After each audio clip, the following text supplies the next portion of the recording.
Hey guys, welcome back to update 5 for the Jeep Wrangler Rubicon hardbody. I just want to start by saying a massive thank you to all my subscribers. I started this channel just for fun, and I said let's just see how it gets to 100 subscribers, and I'm almost there now.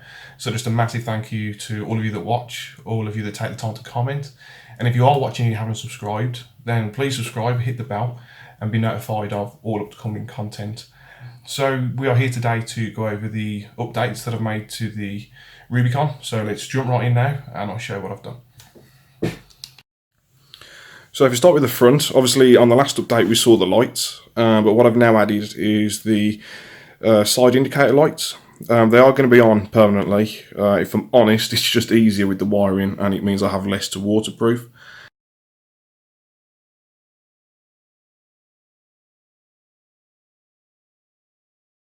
But I have them on all the time on the rear of the Komodo, and I quite like it. It just adds a bit more colour to the front. So there we are. If you notice that the body's not perfectly flat at the moment, it's just because I've got a few more bits to do underneath. But this is the look that we've got so far. What I do want to do with the radiator is get rid of the plastic and add a mesh or something there, which I got the idea from Kingston RC, so big thank you very much. I just want it to look as scale as possible, and whilst the plastic grill is fine, it's not what I want. I want it to be better than that. So that'll be a change I'll make soon, but I cannot get any mesh anywhere of the size of the holes that I need, which is becoming a bit of a pain, so that might take a while, but that's what I have planned. One thing I did have to do to this front body, sorry, the front bumper, was it was a Team Raffy bumper. It was fairly cheap. I think it was $11 or $12. It's a great bumper. However, where the slides go into the bumper mount, it was quite rocky. I didn't like it. So I took it out and I just used some resin. To do that, I used Gorilla Epoxy. I just mix them up, put it in the mount, and put the bumper back in, put the pins in to hold it, and it's a lot more solid now. Now, will it stay like that for long? I've got no idea. But there's probably about a millimetre gap between the rods that go in and the actual mount, and for me it was annoying. I didn't like it, so we'll see how I get on with that. If we move around to the rear, well, the biggest thing of course on the back is the new bumper. This is the RC4WD Rampage Bumper. Quality is amazing. One thing to say with this is you do need to buy your mount separately. You don't get them with it. A little bit annoying, it's quite expensive anyway, but you know, it is what it is. But it is a great bumper. This little catch on the side, you can see it around the light.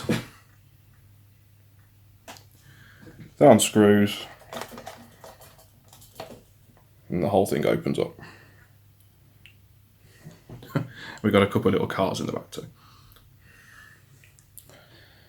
So obviously we can close that.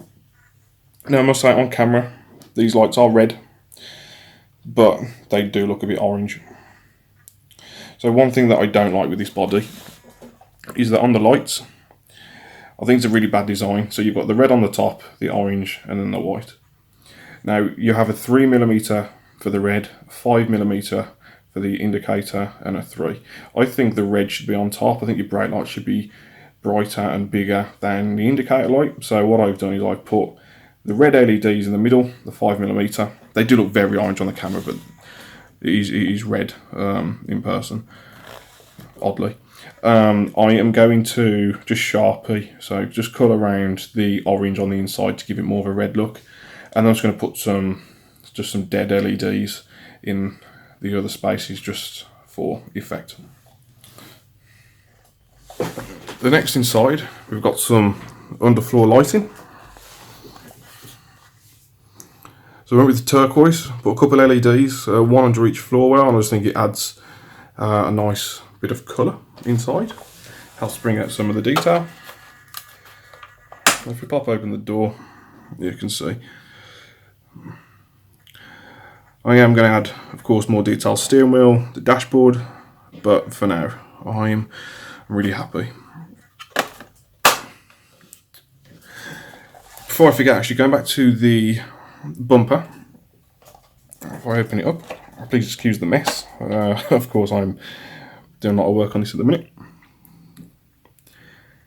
The little adapter which holds the wheel on has got like a lip on it. So this is the adapter that you get, and you can see there,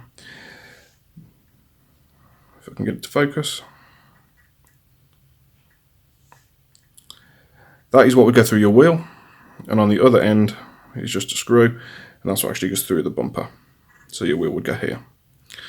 Now, annoyingly for me, the spare wheel I've got on the back, with it being the stock one off the D90, on the rear of it, there isn't actually a hex.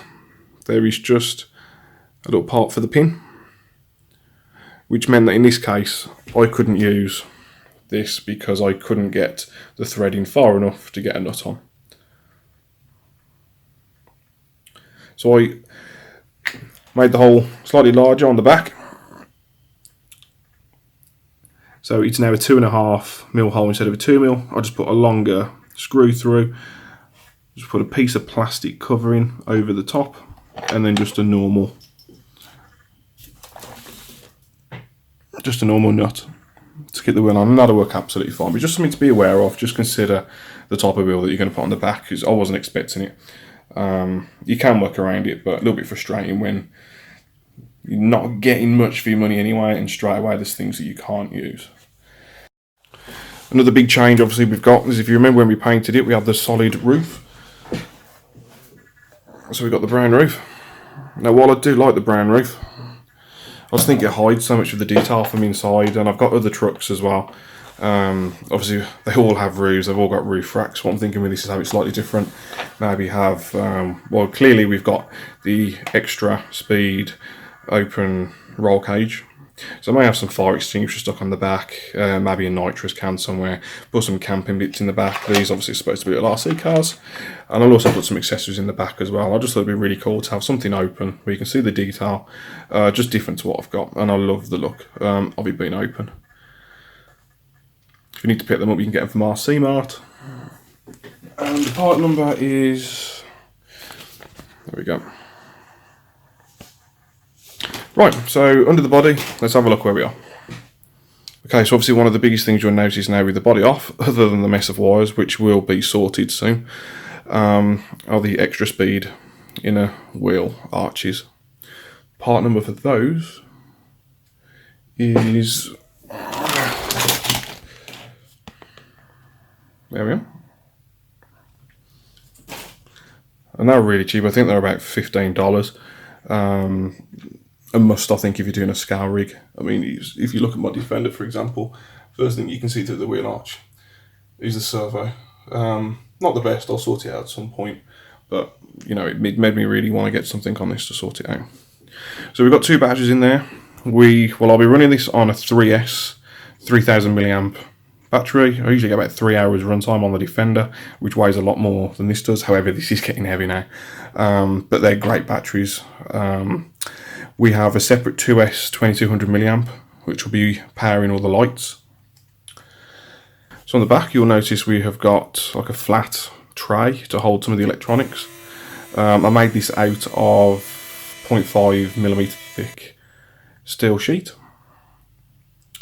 and perfectly does the job. So just measured obviously the size I needed it to be, cut out a couple of U-shaped pieces so it didn't get stuck on the shock towers, and underneath there's like a bracket. Then just simply put the screws through. And the idea of that being because I need to waterproof this receiver box. With the Xtra speed body, it does get quite tight here because it is narrower. So I can waterproof this, put this to the back, maybe move the receiver box there too. I mean, they don't weigh anything, it's not going to make any difference whatsoever. And as you guys will know, a lot of my terrain anyways is Greenland or fields, forests. I don't have really any rocks around me, so climbing at silly angles and weight in the back isn't an issue for me anyway. But yeah, it's a really, really cheap mod that you can do, and it just gives you a lot more space. I was thinking about putting a sound kit in the back, the ESS1 Plus. Only issue with that is it's not supported by Mac. I only have a MacBook Pro, don't have a PC Windows, so it makes it a bit difficult for me, and they're not waterproof. But at least I have the space to do it now if I want. So thinking about my next steps now, I'll be ordering a light bar this week. I think I'm going to go with the RC4WD drive high-tech one with the mounts that put it on the front of the window, because obviously I don't have a roof now. Want to try and figure out how I can make maybe just a couple of roof bars, so I can put something on the roof. I do want something there, just wanted to keep the inside pretty open. And we're not too far away then from me actually going out and using this. If any of you guys know of any waterproof receiver boxes inside that will accommodate the winch control unit, please let me know. I know the Rustler one is a large one, but it's not big enough. And I think that's it for this week. Other than that, I'm trying to find a theme for the outside, trying to find some decals that I like, give it some character. I'll also add a tow bar on as well at some point so we can pull the trailer around. Yeah, so if you've made it this far, thank you ever so much for watching. If you haven't already, then please subscribe, drop me a comment below, let me know what you're working on and what big projects you've got coming up. I've got some big projects coming up around Christmas time, so stay tuned for that, and we'll see you on the next episode of Experience RC. Thanks.